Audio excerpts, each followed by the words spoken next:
சகோதரர் செல்வன் அவர்கள் பேசின மாதிரி அந்த இறப்பு சம்பந்தப்பட்ட பிரச்சனைகள் மிகப்பெரிய பிரச்சனைங்க.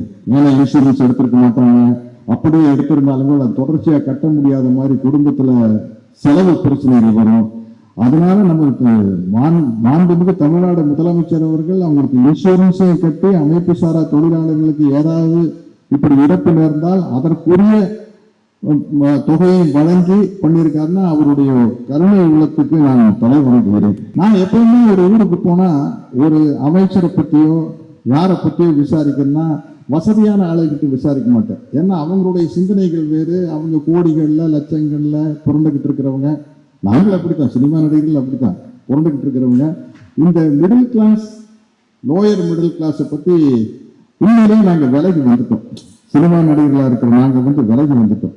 அப்ப எந்த ஊருக்கு போனாலும் நான் நிறைய ஊருக்கு ஷூட்டிங்காக போறேன், தெலுங்கு படத்தில் நடிக்கிறேன், ஹிந்தி மலையாளம் எல்லாம் போகல. எப்படி எனக்கு ஒரு கார் வரும், அந்த கார் டிரைவர் கிட்ட கேட்பேன்.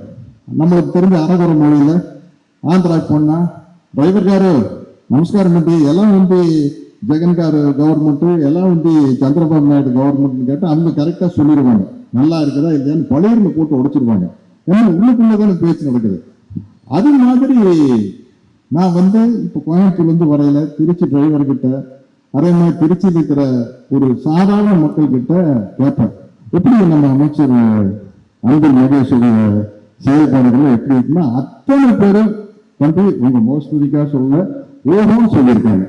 இப்படி ஒரு அமைச்சர் திருச்சி கொடுத்தது ரொம்ப பெருமைங்க, ரொம்ப மகிழ்ச்சி. அதே மாதிரி எஜுகேஷன் சம்பந்தப்பட்ட ஸ்கூல் வாத்தியாரு, காலேஜ் ப்ரொஃபஸர், எங்க சொந்தக்காரங்க திருச்சிக்கிட்ட எல்லாருக்கிட்டையும் கேட்டிருக்கோம்.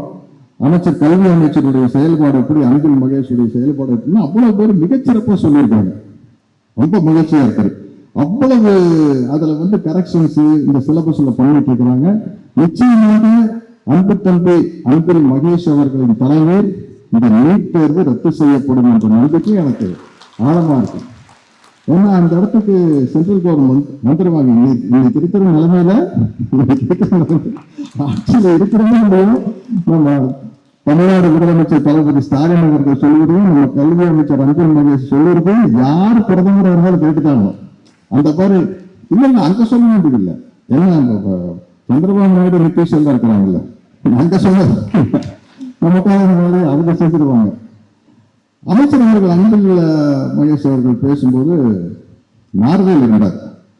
இந்த பள்ளிகள் ரொம்ப சிறப்பாக செயல்படுறது நான் கேள்விப்பட்ட வரைக்கும் உலகத்திலேயே நார்வே நாட்டில் தான் ரொம்ப சிறப்பாக செயல்படுது. உலகத்திலேயே மிகவும் மகிழ்ச்சியான நாடு எதுன்னா அது நார்வே நாடு தான்.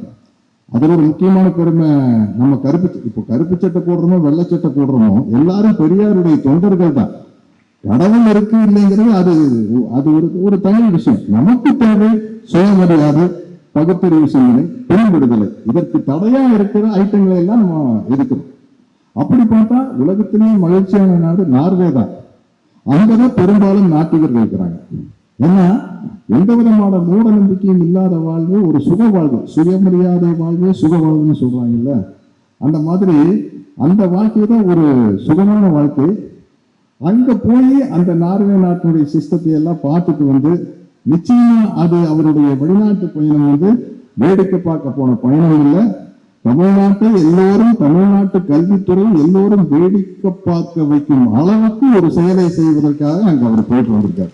நிச்சயமா அது நடக்கும். ஏன்னா அவ்வளவு பேர் மிகச்சிறப்பா அவரை பத்தி சொல்லிட்டு இருக்கிறாங்க.